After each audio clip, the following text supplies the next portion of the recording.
Welcome to this video tutorial looking at an overview of meningitis.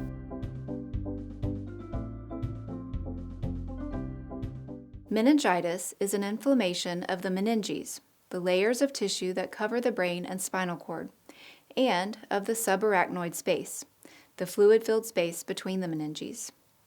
Meningitis has several different causes, the most common being bacterial and viral infections. Other causes include fungi, parasites, and sometimes non-infectious causes like cancer, lupus, drugs, brain surgery, or head injury. The different types of meningitis may cause different symptoms and different types of treatment are needed. However, all types of meningitis cause a painful, stiff neck, headache, and fever.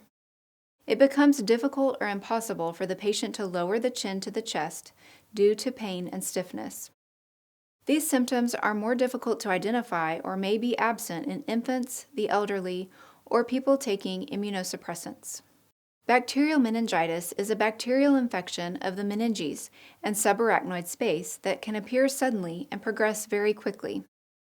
It is a medical emergency and can cause death in just a few hours. Bacterial meningitis can be caused by bacteria spreading through the bloodstream from an infection in another part of the body, a penetrating head wound, an infection in or around the head, such as sinusitis, otitis, or mastoiditis, damaged skin, such as skin infections, abscesses, pressure ulcers, or large burns, an infected shunt, or a neurosurgical procedure.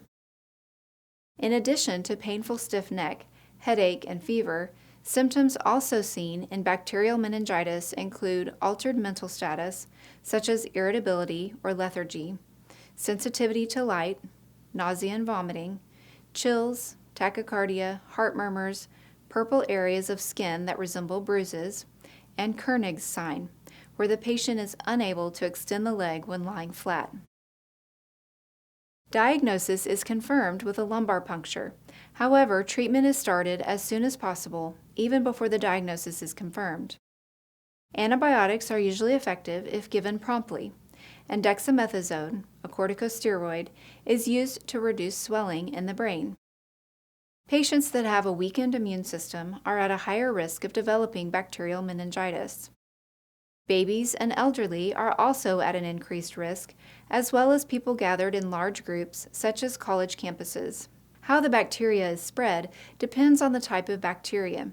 Some types are airborne and spread by coughing or sneezing, by sharing respiratory or throat secretions, such as saliva from coughing or kissing, and some are spread by eating contaminated food.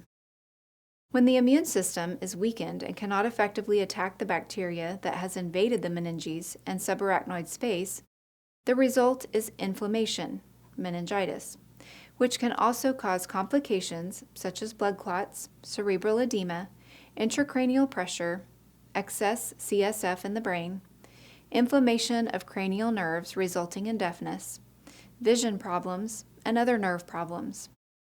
Septic shock and DIC are systemic complications that can be fatal.